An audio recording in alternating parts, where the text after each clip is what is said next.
اصل ایشو ہے فلسطین کا جو شروع ہونے والا ہے. بھٹی دہکے گی وہاں.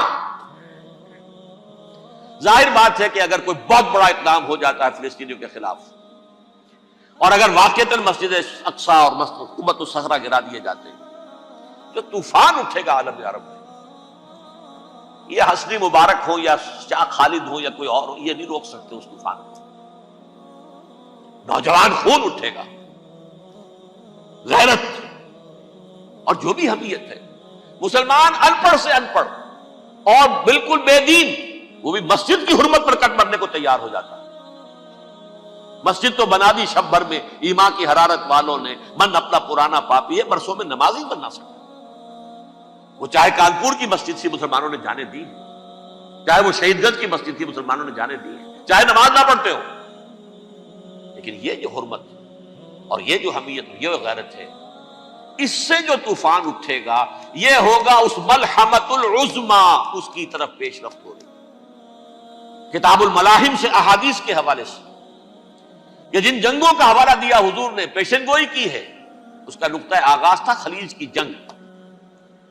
صدام حسین نے اسے کہا تھا یہ مدر آف وارز ہے، ام المحارب، یہ ایک جنگ نہیں ہے.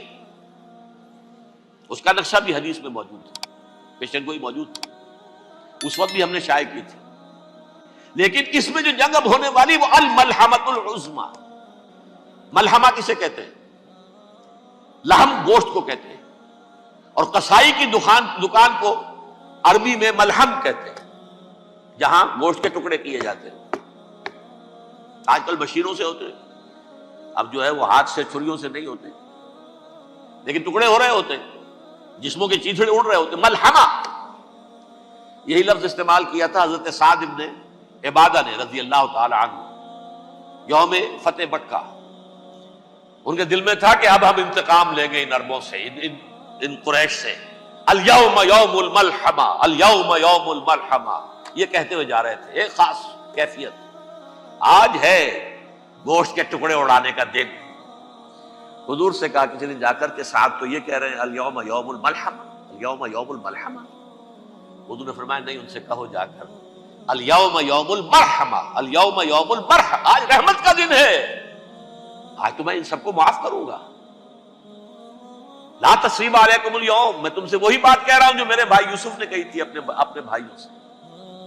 اذهبوا فانتم الطلقاء، جاؤ تم سب کے سب آزاد. وہ ملحمہ ہے جس کو کہ حضور نے حضرت معاذ بن جبل رضی اللہ تعالیٰ عنہ سے روایت ہے، اس میں سے جو ابو داؤد میں روایت آئی ہے اس میں الملحمۃ العظما، عظما مؤنث ہے اعظم کا. آپ کہتے ہیں جنگ عظیم اول، جنگ عظیم دوم. عظیم کا باپ ہو گیا اعظم، سب سے بڑا، اور اس کا مؤنث ہے سب سے بڑی، عظما. الملحمۃ العظما، سب سے بڑی لڑائی.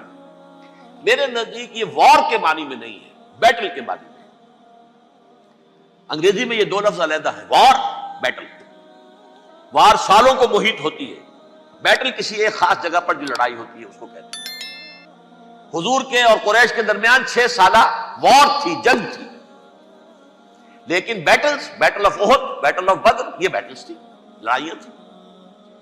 تو عظیم ترین جنگ شاید اس اعتبار سے نہ ہو جیسے کہ ورلڈ وار 1 اور ورلڈ وار 2، یعنی اس کی وسعت کا اتنا معاملہ نہیں اور طوالت کا نہیں. لیکن جو لڑائی جو ہے بیٹل ہونی ہے، جس کو کہ یہ لوگ، یا چونکہ میں نے کہا تھا شروع میں کہ سرما ہے میری آنکھ کا خاک حجاز و ہول قدس. نیو ٹیسٹمنٹ کی آخری کتاب ہے the book of Revelation, Revelation of Saint John. اس میں آرمگڈون کہا گیا ہے اسے. ہر مجدون، یہ عبرانی لفظ ہے. ہر کہتے ہیں اونچی جگہ کو، سطح مرتفع. مجدون میگیڈو، میگیڈو ایک وادی ہے، مرتفع، وادی مرتفع. یہ ہے واقع لبنان، اسرائیل اور شام کے درمیان جو ٹکڑا، جو ٹرائنگل بنتی ہے، یہ ہے. یہاں پر بڑی جنگ لڑی جائے گی، اور یہ جنگ صلیب ہوگی جو کہا ہے یہ بش نے، یہ جنگ صلیب. سیکنڈ ملینیم شروع ہوئی تھی تو پہلی صلیبی جنگ ہوئی تھی. تھرڈ ملینیم شروع ہوا ہے، یہ سیکنڈ صلیبی جنگ ہے، یہ کروسیڈ. اور میں اس مرتبہ امریکہ گیا تھا تو پہلی مرتبہ مجھے وہاں ایک رسالہ ملا ٹرمپٹ نام کا. یہ امریکہ کے جو بہت ایکسٹریمسٹ قسم کے پروٹیسٹنٹس ہیں، یہ ان کا رسالہ ہے. اور ان کے بارے میں اب کہا جا رہا ہے وہ کرسچین زائنسٹ ہیں.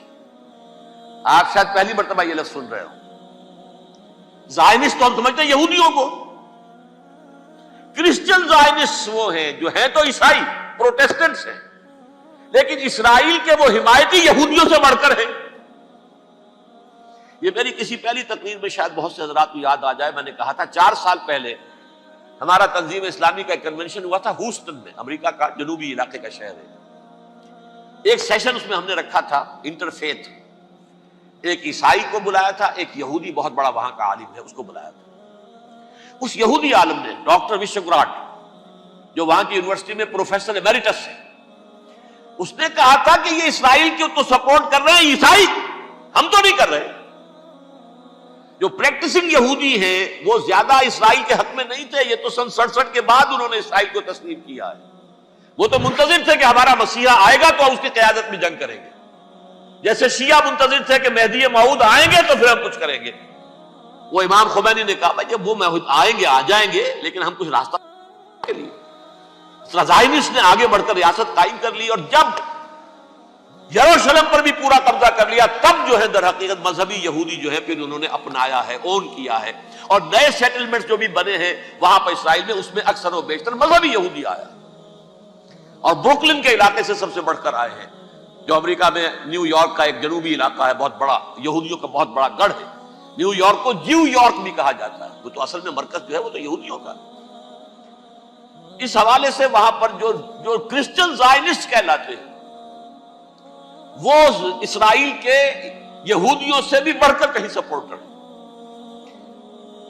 بہرحال اس دوسری صلیبی جنگ کا معاملہ جو میں کہہ رہا تھا، ٹرمپٹ نامی رسالہ، اس کا ایک مضمون ہے دی لاسٹ کروسیڈ. اب یہ آخری کروسیڈ ہے جو شروع ہونے والا ہے. میں تو حیران ہوں کس قدر کھل کے وہ باتیں کرتے ہیں. رومن کیتھولکس کو وہ کہتے ہیں کہ یہ شیطان ہے، یہ پوپ شیطان ہے. یہ یورپ کو اس نے جمع کیا ہے کرسچینٹی کی بنیاد پر، اور اس میں زیادہ تر کیتھولکس ہیں. آپ کو معلوم ہے برطانیہ بڑی مشکل سے شامل ہوا ان کے ساتھ، اس لیے کہ وہ پروٹیسٹنٹ کا سردار تھا، ابھی پوری طرح نہیں ہے.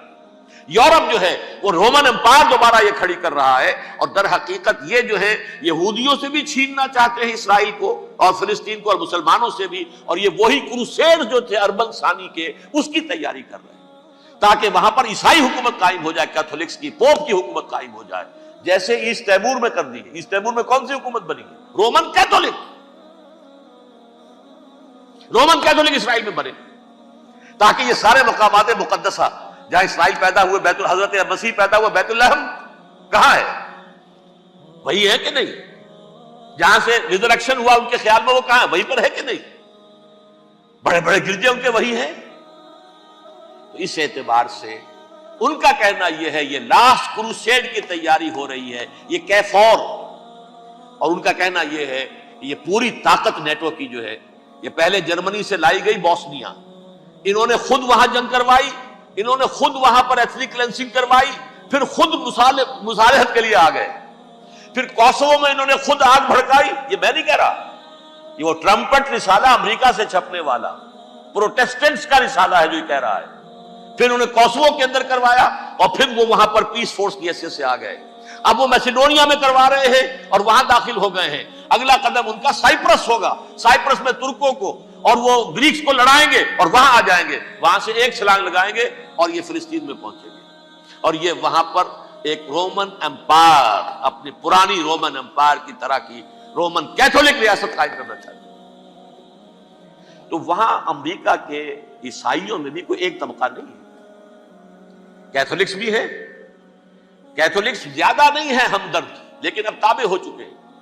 اسحاق ریبین نے جب یہ پیس ٹاک شروع ہوئی تھی، آپ کو یاد ہوگا شاید کہ جب وہ آیا تھا واشنگٹن سے واپس فلسطین اسرائیل، تو پہلے روم میں رکا for an audience with the pope, اور پوپ کو اس نے ایک مرتبان سا پیش کیا تھا، حضرت سلیمان علیہ السلام کے زمانے کا مرتبان، اور کہا تھا دیکھیے 3000 برس تک ہم نے اس کی حفاظت کی ہے، اب یہ میں آپ کے حوالے کر رہا ہوں. اس کے بعد سے پوپ جو ہے بالکل رام ہو گیا، اور وہ عیسائیوں کے ساتھ اور یہودیوں کے ساتھ ان کا پورا معاہدہ. اب پورا عیسائی ورلڈ جو ہے بعثت مجموعی یہودیوں کے شکنجے میں ہے. البتہ ان کے اندر بھی جھگڑے ہیں، جو وہاں پر وائٹ کرسچن ملیشیاز ہیں وہ ایکسٹریمسٹ ہیں کیتھولکس. ان کے نزدیک دشمن نمبر 1 یہودی، دشمن نمبر 2 مسلمان، دشمن نمبر 3 جو یورپ میں کالے ہیں، افرو امریکن، چاہے وہ عیسائی ہو گئے ہوں، کوئی بھی ہو. یہ 3 دشمن ہیں جن سے انہوں نے کلینز کرنا ہے، صاف کرنا ہے ان کے خیال کے مطابق امریکہ کی سوسائٹی میں. اولاً یہود، پھر مسلمان، اور پھر یہ جو کالے ہیں. لیکن دوسری طرف پروٹیسٹنٹس کے اندر ایکسٹریمسٹ وہ ہیں جنہیں کہا جا رہا ہے یہ کرسچین زائنسٹ ہیں، یہ اسرائیل کے، اسرائیل سے بڑھ کر سپورٹرز. بہرحال یہ اب جنگ ہوگی، اس کا نتیجہ کیا نکلے گا یہ تو اللہ ہی جانتا ہے. اب میں آخری بات کی طرف آ رہا ہوں. آخری نتیجہ تو جو بھی کچھ اپس اینڈ ڈاؤنز آئیں گے، تلک الایام نداولھا بین الناس. آخری نتیجہ ڈراپ سین وہ یہ ہوگا کہ اللہ کے دین کا بول بالا ہوگا اور پوری دنیا پر محمد کے لائے ہوئے دین صلی اللہ علیہ وسلم کی حکومت قائم ہوگی. وہ گویا قیامت کی تمہید ہوگی، اس کے بعد بس قیامت آئے گی. کیونکہ مقصد کائنات، تخلیق کائنات پورا ہو جائے گا. پوری مخلوقات کے اندر مقصد تخلیق، کلائمیکس آف کریشن محمد الرسول اللہ صلی اللہ علیہ وسلم. دین کی تکمیل محمد الرسول اللہ صلی اللہ علیہ وسلم. اور اس خلافت عرضی کے لیے جو حضرت آدم کو خلافت دی گئی تھی، جب اس میں وہ خلافت پوری دنیا پر قائم ہو جائے گی، اس کا مقصد پورا ہو جائے گا. And that will be the beginning of the end. اس کے بعد قیامت ہے. آخری نتیجہ تو یہ نکلنا ہے. اس سے پہلے سزائیں ہمیں بھی مل رہی ہیں. اور یہاں میں کانٹے کی بات جو چھوڑ گیا تھا اس کو بیان کر دوں. اللہ نے اس مغضوب علیہم قوم کو، اس ملعون قوم کو کیوں اب تک چھوٹ دیے رکھی؟ میں بتا چکا ہوں یہ بڑے عذاب کے مستحق ہو چکے تھے حضرت عیسیٰ علیہ السلام کے زمانے. چھوٹ دی ہے، ابھی تک ہے، بلکہ ایک مرتبہ ابھارا ہے. 1900 برس کے بعد ابھرے ہیں یہ. بالفور ڈیکلریشن 1917، سن 70 عیسوی کے بعد، تقریباً 1900 برس، 1850 برس تو ہے کم سے کم. پھر creation of Israel 1948، 1967 extension of Israel, یروشلم پر قبضہ. یہ سارا جو ہے کیوں ہے؟ اللہ تعالیٰ اس خیر امت محمد صلی اللہ علیہ وسلم، اس کے بہترین حصے کو سزا ان ملعونوں کے ہاتھوں دے رہا. کیوں؟ جو جرم انہوں نے کیا تھا وہی ہم نے کیا. انہوں نے اللہ کی کتاب کو پیٹھ کے پیچھے پھینکا. نبذ فریق من الذین اوتوا الکتاب کتاب اللہ وراء ظہورہم. ہم نے اپنی پیٹھوں کے پیچھے پھینکا کہ نہیں. کولونیل رول سے آزاد ہوئے، کہیں اسلامی قانون نافذ کیا، کہیں اسلامی نظام قائم کیا. تو جو جرم ان کا تھا وہی ہمارا. اور ہم خیر امت ہیں، اور ہمارے میں سے خیر ترین عرب ہے. ان پر اللہ کا فضل، ان کی مادری زبان میں اللہ کی کتاب موجود ہے. پھر انہوں نے اللہ کے دین کو پیٹھ دکھائی. جو ملک آزاد ہوا کولونیل رول سے، یا اس نے قبلہ کر لیا اپنا ماسکو کی طرف، یا کر لیا واشنگٹن کی طرف. کسی نے مکے کو قبلہ بنایا. یہ بدترین سزا ہے. ویل للعرب من شر قد اقترب. اور ترمذی شریف میں تو یہاں تک روایت ہے، من اقتراب الساعۃ ہلاک العرب. قیامت کے قرب کی ایک نشانی یہ بھی ہوگی کہ عرب ہلاک ہو جائے. ایک حدیث میں الفاظ آتے ہیں کہ حضور نے جب کہا یہ ہوگا یہ ہوگا یہ ہوگا، یہ بربادی آئے گی، تو کسی زوجہ محترمہ نام میں بھول رہا ہوں، انہوں نے پوچھا کہ عرب اس دن کہاں ہوں گے؟ فرمایا العرب یومئذ قلیل، بہت کم. آخری خاتمہ ہونا ہے یہود کا حضرت مسیح علیہ السلام کے ہاتھوں. وہ عذاب جو 2000 برس تک ان سے ٹلا رہا وہ آئے گا، اور ان کے رسول ہی کے ہاتھوں آئے گا. لیکن اس سے پہلے مسلمانوں پر یہ عذاب آ رہا. ہولوکاسٹ کے درجے کا عذاب آ رہا ہے۔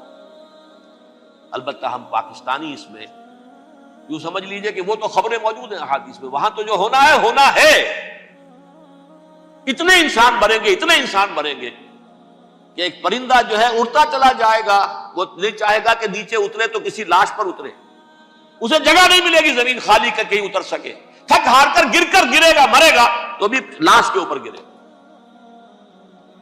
یہ الفاظ ہے حضور صلی اللہ علیہ وسلم، الملحمۃ العظمی الملحمۃ الکبریٰ، یہ لاسٹ کروسیڈ، ٹرمپٹ اخبار نے، میں اس کا فوٹو سٹیٹ بھی کبھی آپ کو دکھا دوں، ویسے میرے ساتھ ہے وہ رسالہ ٹرمپٹ، دی لاسٹ کروسیڈ، اس کی تیاری ہو رہی ہے، وہ الملحمۃ العظمی اور ملحمۃ الکبریٰ جو ہے وہ آنے والی ہے۔ ابن ماجہ میں کبریٰ کہا ہے، اکبر کا مؤنث کبریٰ، ملحمہ کبریٰ سب سے بڑی جنگ اور ملحمہ عظمی سب سے عظیم جنگ، یہ ہوگی اور بہت جلد۔